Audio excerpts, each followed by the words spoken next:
বদরের যুদ্ধে আবু জাহেল, আবু জাহেল, জাহেলের পিতা, এই আবু জাহেল তো অহংকার করেছিল মুসলমানদের না আছে অস্ত্র, না আছে কোনো যুদ্ধ সরঞ্জাম, তারা কেমনে আমাদের সাথে যুদ্ধে পারবে, সে অহংকার করেছিল।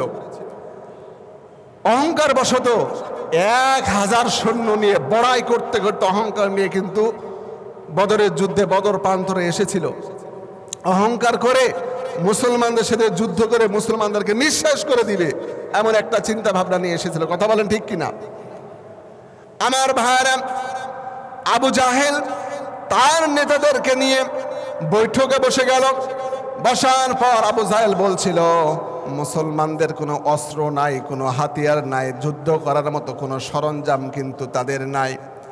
আমরা যদি কয়েকজন নেতারা যুদ্ধের মধ্যে যাই, আমাদের ভয়ে কিন্তু মুসলমানেরা পালায়ে যাবে। আর এই মুসলমানেরা যতই চেষ্টা করুক না কেন, আমাদের শক্তিশালী যুদ্ধে অভিজ্ঞ সৈন্যদের মাধ্যমে ওই মুসলমানেরা নিঃশেষ হয়ে যাবে, তারা কিন্তু যুদ্ধে আমাদের সাথে পারবে না। আবু জেহেল নিজে 1000 সৈন্য নিয়ে বদরের প্রান্তরে উপস্থিত হলো।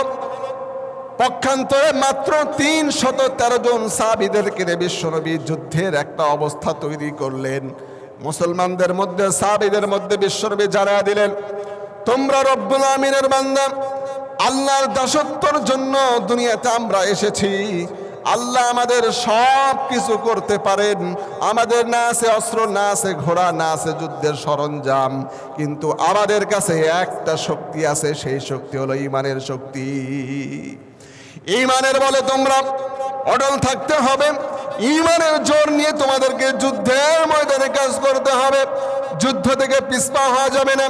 আল্লাহ রাব্বুল আমিন আমাদের সৃষ্টিকর্তা, আমরা বিনয়ী ভাব দেখে রবের কাছে দোয়া করব, আল্লাহ যেন আমাদেরকে সাহায্যের মাধ্যমে যুদ্ধে জয়লাভ করিয়ে দেয়। সাহাবারা 313 জন চলে আসলেন যুদ্ধের ময়দানে। যুদ্ধ শুরু হয়ে গেল। ওইদিকে আবু জাহেল অহংকার বশত কোনো চিন্তা করতেছে না, হাসি তামাশা ঠাট্টা শুরু করে দিল। মাত্র 313 জন সাহাবী মুসলমানেরা এসেছে আমাদের 1000 সৈন্যের বিরুদ্ধে যুদ্ধ করতে, অথচ তাদের কাছে কোনো অস্ত্র কিছু নাই, ওরা একদম নিঃশেষ হয়ে যাবে। আমার সৈন্যরা, তোমরা ভয় করো না। আবু জাহেল এমন অহংকার দেখিয়ে যুদ্ধের ময়দানে ঝাঁপিয়ে পড়ার পর সাহাবীদের আঘাতে ওই আবু জাহেলকে এমনভাবে হত্যা করা হলো, কুকুরের মতো তার লাশটাকে রেখে সব কাফেররা পলায়ন করা শুরু করে দিল। এইটা হলো অহংকারের পরিণতি। আমরা গত জুমাগুলোতে আলোচনা শুনেছি।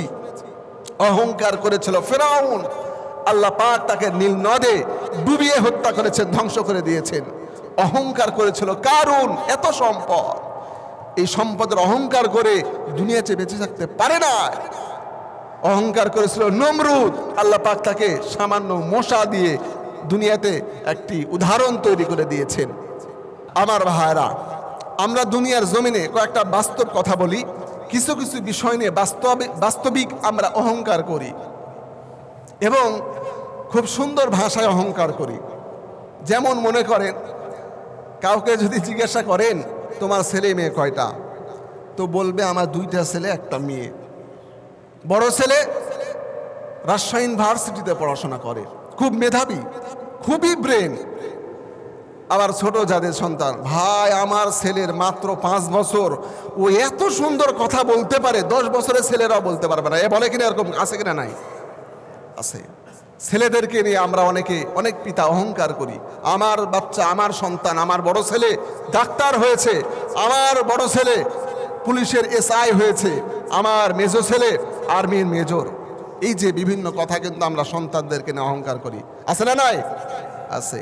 এগুলো থেকে আমাদেরকে দূরে থাকতে হবে। এটা অহংকার করা হয়, অহংকার পতনের মূল। অহংকার বশত আমরা এই কথাগুলো যদি বলি, আমাদের কিভাবে সব কিছু ধ্বংস এবং শেষ হয়ে যাবে আমরা কল্পনা করতে পারবো না।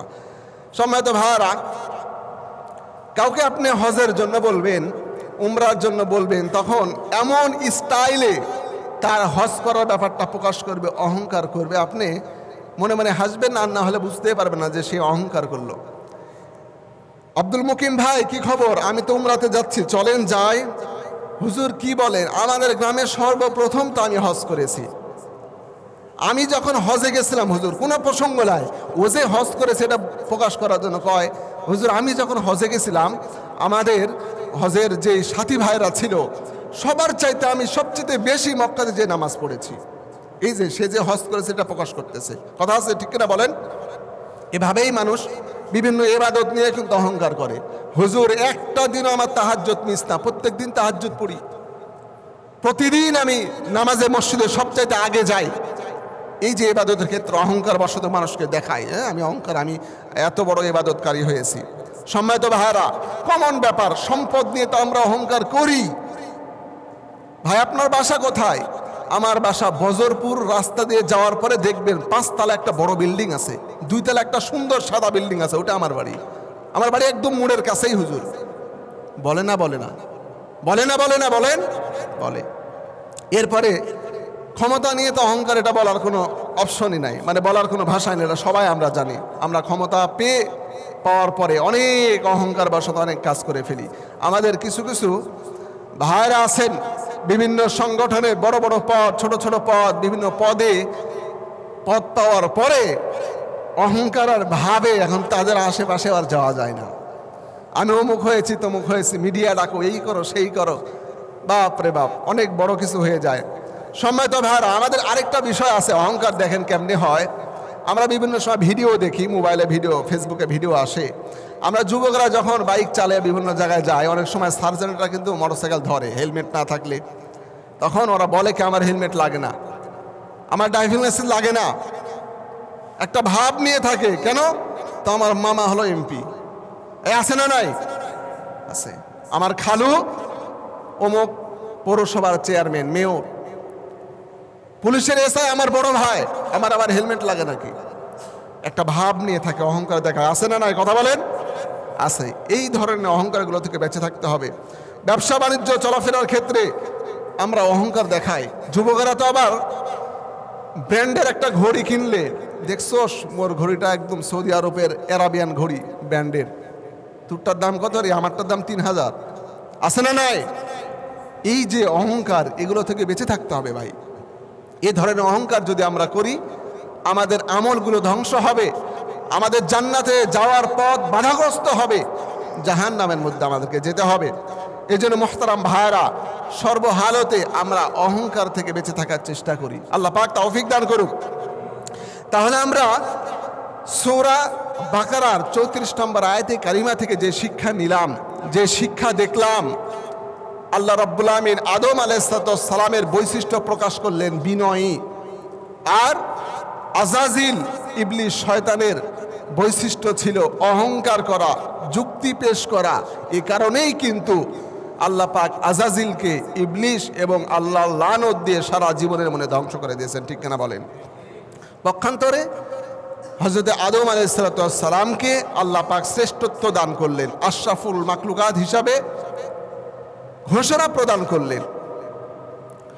আমার ভাইরা, আল্লাহ রাব্বুল আলামিন এই যে আদম আলাইহিস সালামকে সালাম বিনিময়ের মাধ্যমে যে বিনয়টা প্রকাশ করলেন, সকলে ফেরেশতারা বুঝতে পারল আল্লাহ রাব্বুল আলামিন নিজেই আদমের চেহারা মুবারক তৈরি করলেন।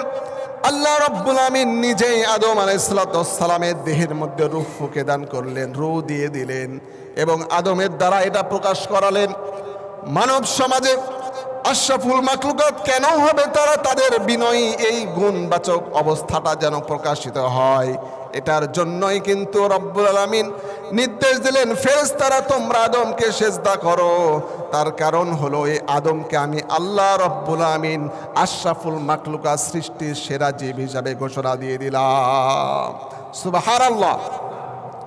এই জন্য আল্লাহ রাব্বুল আমিন আদম আলাইহিস সালামকে নূরের সব ফেরেশতার দ্বারা সম্মান দেওয়া দিলেন, সম্মান সুযোগ সিজদা দেওয়া নিলেন। আমার ভাইরা, এই জন্য আদম আলাইহিস সালামের এই গুণ থেকে আমাদেরকে বাস্তব জীবনে এই গুণ প্রকাশিত করতে হবে যে আমার ভিতর থেকে যেন সব অহংকার চলে যায়, দূর হয়ে যায়। আমরা অতীত থেকে শিক্ষা নিয়েছি, যেমন